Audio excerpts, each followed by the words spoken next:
Alien princess, right, proper royal, hurtling towards Earth in a busted spaceship. Not ideal, is it? 1 minute she's got her royal tea, Interstellar biscuits the lot. Next minute alarms are blaring, the ship's groaning like a dyspeptic walrus, and she's bracing for a crash landing. Not quite the royal treatment, eh? Crash, bang, wallop. The ship, let's call it the Stardust, because why not, ends up in a right state. Sparks flying, smoke billowing, looking more like a kebab after a night out than a royal transport. Our princess, a bit dazed, steps out into the unknown. Earth. Never been a fan of the place. Too much gravity, not enough intergalactic Wi-Fi. But here she is, stranded and with a distinct lack of biscuits. She takes a deep breath. The air is thick, heavy, alien to her, literally.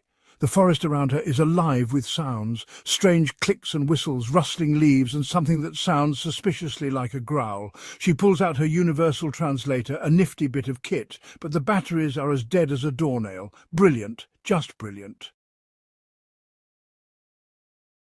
The princess, let's call her Lyra, because it sounds rather regal, picks her way through the wreckage.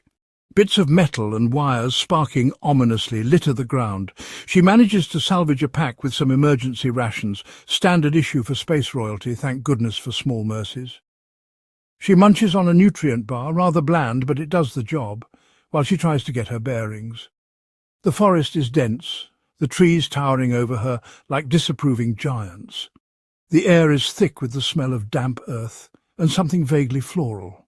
The sunlight struggles to penetrate the canopy, leaving the forest floor in a perpetual twilight. Lyra shivers. It's not the cold, though it is a bit nippy. It's the feeling of being watched, like something out there is sizing her up, deciding whether she'd make a tasty snack.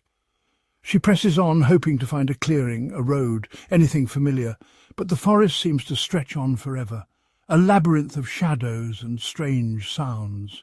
She stumbles over a root and falls, scraping her knee. Right, that's just great, she thinks, stranded on a backwater planet, injured and probably about to be eaten by something with too many teeth.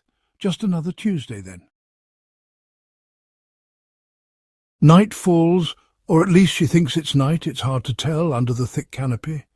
The forest comes alive with a cacophony of sounds, howls, screeches, things that go bump in the night. Lyra huddles at the base of a giant tree, her back pressed against the rough bark. She's exhausted, hungry and scared, but she can't afford to give in to fear. She's a princess, for goodness sake. She's got a reputation to uphold. Suddenly there's a rustling in the undergrowth. Lyra freezes, her heart pounding like a drum solo. Two glowing eyes appear in the darkness, followed by a low growl. A shape emerges from the shadows, a large wolf-like creature with sharp teeth and a rumbling growl that says, "I'm having you for dinner!" Lyra scrambles back, fear lending her a burst of speed. She trips, falls, and the creature lunges. She closes her eyes, bracing for the worst, but the attack never comes. Instead she hears a roar, a different roar, filled with rage and something else, something that sounds suspiciously like a challenge. The wolf creature is thrown back with a yelp. Lyra opens her eyes to see a figure standing between her and the snarling beast. It's a human, a man, tall and broad-shouldered, silhouetted against the moonlight filtering through the trees. He's unarmed, but he stands his ground, his stance unwavering, a low growl rumbling in his chest that rivals the wolf's. The wolf creature circles the man, its eyes glowing menacingly. The man doesn't move, his gaze never leaving the beast. The tension is palpable, the air thick with anticipation. Suddenly the wolf creature lunges, teeth bared, but the man is too quick. He dodges the attack, grabs the creature by the scruff of its neck and hurls it away. The wolf creature whimpers, scrambles to its feet and slinks away into the darkness. The man watches it go, his stance relaxed but alert, like a predator assessing the threat. Then he turns, his gaze falling on Lyra. And for the first time she sees something other than fierce determination in his eyes. She sees concern. Section 5. A celestial glow. He approaches cautiously, his hands raised in a gesture of peace. Lyra shrinks back instinctively, fear momentarily overriding her relief. He stops, keeping a respectful distance. "Are you all right?" he asks, his voice deep and surprisingly gentle. Lyra stares at him, speechless. He speaks again, slower this time, enunciating carefully. "Are you hurt?" Lyra shakes her head, realizing with a start that she understands him. He smiles, a slow, disarming smile that lights up his face. He gestures to himself. "Daniel," he says, pointing at her. "Lyra?" he repeats tentatively, the name sounding oddly familiar. She nods, amazed. He remembers her name from the crash, from the distress call her ship had managed to send. He offers her his hand. She hesitates, then takes it. His grip is firm, reassuring. As their hands touch, a strange energy crackles between them, a warmth that spreads through her entire body.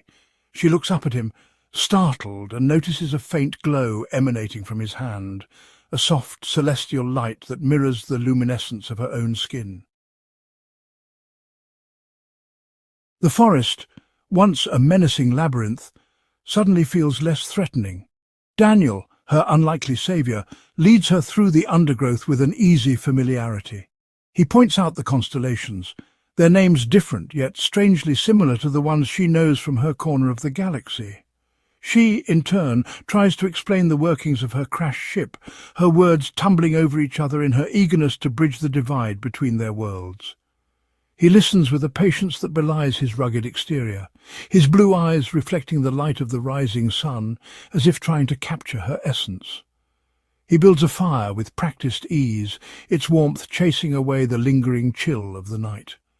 He shares his meagre rations, dried meat and berries, and she pretends not to notice the longing in his eyes as she nibbles on her last nutrient bar. The language barrier, at first daunting, crumbles into a symphony of gestures, laughter and shared silences. He teaches her the names of the trees, the birds, the creatures that stir in the undergrowth. She, in turn, shares tales of her world, of distant stars and celestial wonders, of intergalactic diplomacy, and the weight of a legacy she never asked for. Days turn into weeks. The wreckage of the Stardust, once a symbol of her predicament, becomes their unlikely home. Daniel, with his resourcefulness and quiet strength, becomes her anchor in this strange new world. He teaches her how to hunt, to fish, to read the signs of the forest. She, in turn, discovers a strength within herself she never knew she possessed. They explore hidden waterfalls and sun-drenched meadows, their laughter echoing through the trees. He tells her stories of his life, of his dreams of adventure, and a world beyond the forest. She shares her hopes of returning home, of fulfilling her duty. Yet a part of her, a part she doesn't dare acknowledge, dreads the thought of leaving this new-found sanctuary.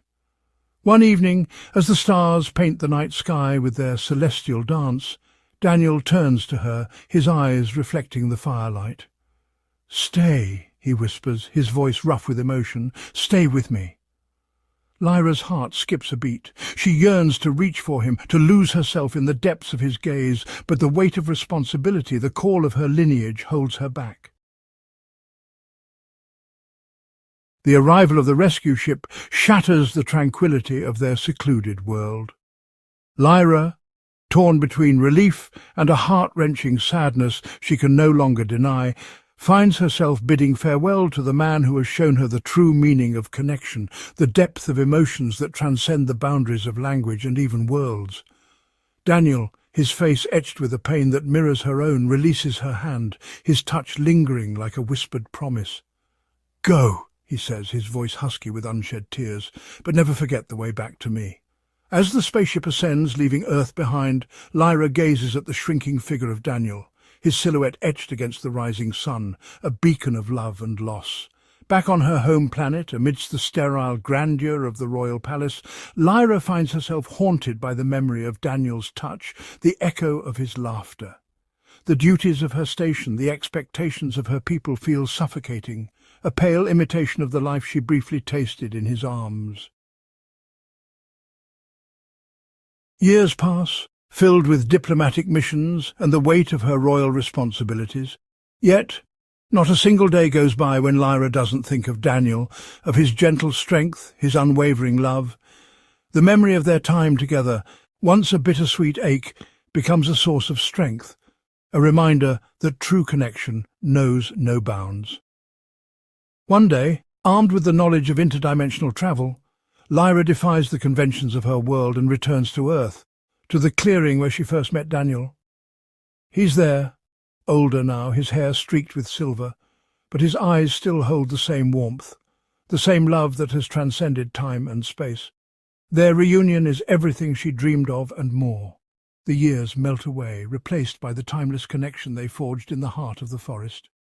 This time there are no goodbyes, only the promise of a future together, a testament to a love written in the stars, a love that defied the odds, a love that found its way back home.